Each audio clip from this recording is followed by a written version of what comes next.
ಎಲ್ರಿಗೂ ನಮಸ್ಕಾರ. ನವರಾತ್ರಿಯ ಮೊದಲನೇ ದಿನ ನಾವು ಮನೆ ತುಂಬಿಸ್ತೇವೆ. ಯೂಶ್ವಲಿ ನಮ್ಮಲ್ಲಿ ಚೌತಿಗೆ ಮನೆ ತುಂಬಿಸೋದು.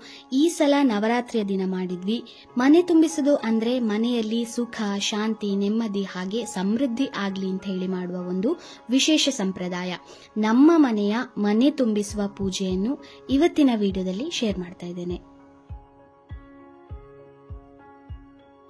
ಈ ಪೂಜೆಯಲ್ಲಿ ಎಲ್ಲಾ ರೀತಿಯ ಎಲೆಗಳು ಅಂದ್ರೆ ಅಶ್ವತ್ಥ, ಹಲಸು, ಮಾವು, ಗೋಳಿ, ಇಟ್ಟಿಗೋಳಿ, ಬಿದಿರು, ಅತ್ತಿ, ಭತ್ತ ಮುಂತಾದವುಗಳನ್ನು ಹಾಗೆ ನಮ್ಮ ಮನೆಯಲ್ಲಿ ಬೆಳೆದ ಹಣ್ಣು ತರಕಾರಿಗಳಿದ್ರೆ ಇವುಗಳನ್ನೆಲ್ಲ ಒಟ್ಟು ಸೇರಿಸಿ ಪೂಜೆ ಮಾಡಿ ಮನೆ ತುಂಬಿಸ್ಕೊಳ್ಳಿ. ಸಂಪ್ರದಾಯದ ಪ್ರಕಾರ ಈ ಎಲ್ಲಾ ಎಲೆಗಳು ಹಾಗೆ ಹಣ್ಣು ತರಕಾರಿಗಳು ಮತ್ತೆ ನಮ್ಮ ಮನೆಯಲ್ಲಿ ಇನ್ನೇನೇನು ನಮಗೆ ಪ್ರಕೃತಿಯಿಂದ ಸಿಕ್ಕಿದೆ ಇದೆಲ್ಲ ಲಕ್ಷ್ಮಿ.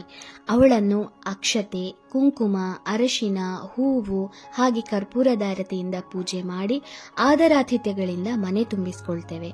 ಲಕ್ಷ್ಮೀ ದೇವಿಯ ಆಶೀರ್ವಾದದಿಂದ ಮನೆಯಲ್ಲಿ ಸುಖ ಮತ್ತು ಸಮೃದ್ಧಿ ನೆಲೆಸ್ತದೆ ಅಂತ ಹೇಳುದು ನಂಬಿಕೆ.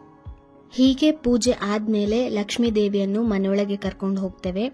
ಈ ಸಮಯದಲ್ಲಿ ಕಾಲ್ ತೊಳೆದು ಅರಶಿನ ಹಾಗೆ ಸುಣ್ಣದ ನೀರಿನಿಂದ ದೃಷ್ಟಿ ತೆಗಿತೇವೆ. ಇದಾದ್ಮೇಲೆ ಹೂವು, ಅಕ್ಷತೆ ಹಾಗೆ ಗಂಧದಿಂದ ಹೊಸ್ತಿಲು ಪೂಜೆ ನಡೀತದೆ. ಒಂದು ಮನೆಯ ಬಾಗಿಲಿನ ಹೊಸ್ತಿಲು, ಇನ್ನೊಂದು ದೇವರ ಕೋಣೆ ಹೊಸ್ತಿಲಿಗೆ ಪೂಜೆ ಮಾಡ್ತೇವೆ. ಇದಿಷ್ಟಾದ್ಮೇಲೆ ದೇವಿಯನ್ನು ದೇವರ ಕೋಣೆಯೊಳಗೆ ಕರ್ಕೊಂಡು ಬಂದು ಹಾಡು ಹಾಡಿಕೊಂಡು ಅವಳಿಗೆ ಆರತಿ ಮಾಡ್ತೇವೆ. ಅದಾದ್ಮೇಲೆ ಅರಶಿನ, ಕುಂಕುಮ, ಅಕ್ಷತೆ ಇದನ್ನೆಲ್ಲ ಕೊಡ್ತೇವೆ. ಇವಿಷ್ಟೆಲ್ಲ ಆದ್ಮೇಲೆ ಮುಂದಿನ ಕೆಲಸ ಲಕ್ಷ್ಮಿಯನ್ನು ಮನೆಯ ಪ್ರತಿಯೊಂದು ಕಡೆಯಲ್ಲೂ ಇಡುವಂಥದ್ದು. ಸೊ ಎಲ್ಲಾ ಎಲೆಗಳನ್ನು ಒಂದು ಫಾರ್ಮೇಶನ್ ನಲ್ಲಿ ಗಟ್ಟಿಯಾಗಿ ಟೈಅಪ್ ಮಾಡ್ತಾರೆ. ಮತ್ತೆ ಮನೆಯ ಮೇನ್ ಎಂಟ್ರೆನ್ಸಸ್, ದನದ ಕೊಟ್ಟಿಗೆ, ದೈವಸ್ಥಾನ, ತೆಂಗಿನ ಮರ, ಅಡಿಕೆ ಮರ, ಅಕ್ಕಿ ಇಡುವ ದೊಡ್ಡ ಕಳಸಿಗೆ, ದೇವರ ಕೋಣೆ, ತೊಟ್ಟಿಲುಗಳಿಗೆಲ್ಲ ಇದನ್ನು ಕಟ್ತೇವೆ. ಇದರ ಉದ್ದೇಶ ಏನಂದ್ರೆ ಎಲ್ಲಾ ಕಡೆಗಳಲ್ಲೂ ಸಮೃದ್ಧಿ ಆಗ್ಲಿ ಅಂತ ಹೇಳಿ.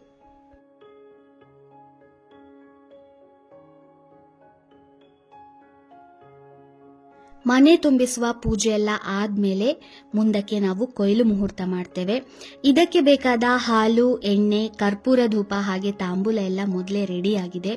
ಪತ್ರೆಗಳನ್ನು ಏನ್ ತಂದಿದ್ದಾರೆ ಇವರೇ ನಮ್ಮಲ್ಲಿ ಕೊಯ್ಲು ಮುಹೂರ್ತ ಕೂಡ ಮಾಡುದು. ಹಲವಾರು ವರ್ಷಗಳಿಂದ ಇದೇ ರೀತಿ ನಡ್ಕೊಂಡು ಬಂದಿರುವುದರಿಂದ ಅದನ್ನೇ ಮುಂದುವರಿಸ್ತಾ ಇದ್ದೇವೆ. ಕೊಯ್ಲು ಮುಹೂರ್ತ ಅಂದ್ರೆ ಈ ವರ್ಷದ ಮೊದಲ ಫಸಲನ್ನು ಕೊಯ್ಲು ಮಾಡುದು. ಇದಾದ್ಮೇಲೆ ನಾವು ಯಾವಾಗ ಬೇಕಾದ್ರೂ ಹಾರ್ವೆಸ್ಟ್ ಮಾಡಬಹುದು. ನಮ್ಮ ಭಾರತೀಯ ಸನಾತನ ಸಂಸ್ಕೃತಿಯಲ್ಲಿ ಪ್ರಕೃತಿಯನ್ನು ದೇವಿ, ತಾಯಿ ಅಂತ ಹೇಳಿ ಆರಾಧಿಸುದು.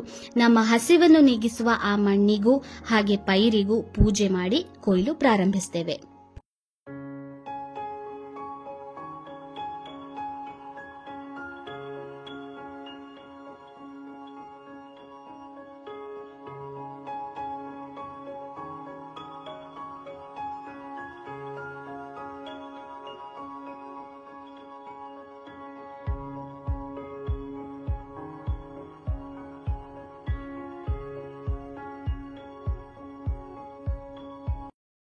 ನವರಾತ್ರಿಯಲ್ಲಿ ಇನ್ನೊಂದು ವಿಶೇಷ ಏನಂದ್ರೆ ಹುಲಿ ವೇಷ ಹಾಗೆ ಸಿಂಹವೇಷ ಎಲ್ಲ ಮನೆಗೆ ಬರ್ತಾರೆ.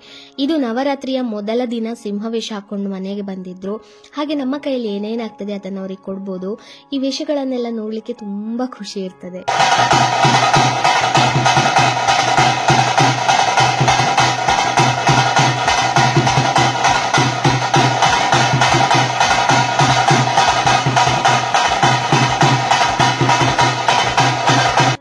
ಇನ್ನು ರಾತ್ರಿ ದೇವಸ್ಥಾನಕ್ಕೆ ಹೋಗಿದ್ದೆ. ಇದು ನಮ್ಮೂರಿನ ದುರ್ಗಾದೇವಿ ದೇವಸ್ಥಾನ, ಆವಳ ಮಠ. ನವರಾತ್ರಿಗೆ ಇಲ್ಲಿ ಪ್ರತಿ ಮಧ್ಯಾಹ್ನ ಹಾಗೆ ರಾತ್ರಿ ಸಾಂಸ್ಕೃತಿಕ ಕಾರ್ಯಕ್ರಮ ಏನಾದ್ರೂ ಇದ್ದೇ ಇರ್ತದೆ. ಊರಿನವರೆಲ್ಲರೂ ಸೇರ್ತಾರೆ. ಹಾಗೆ ಇಲ್ಲಿ ನವರಾತ್ರಿಯನ್ನು ತುಂಬಾ ಗೌಜಿಯಾಗಿ ಮಾಡ್ತಾರೆ.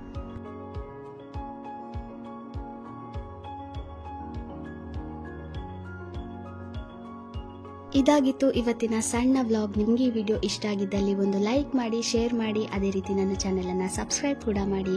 ಆ ದೇವ್ರು ನಮ್ಗೆಲ್ರಿಗೂ ಸದಾ ಒಳ್ಳೇದು ಮಾಡಲಿ. Thank you for watching. Bye.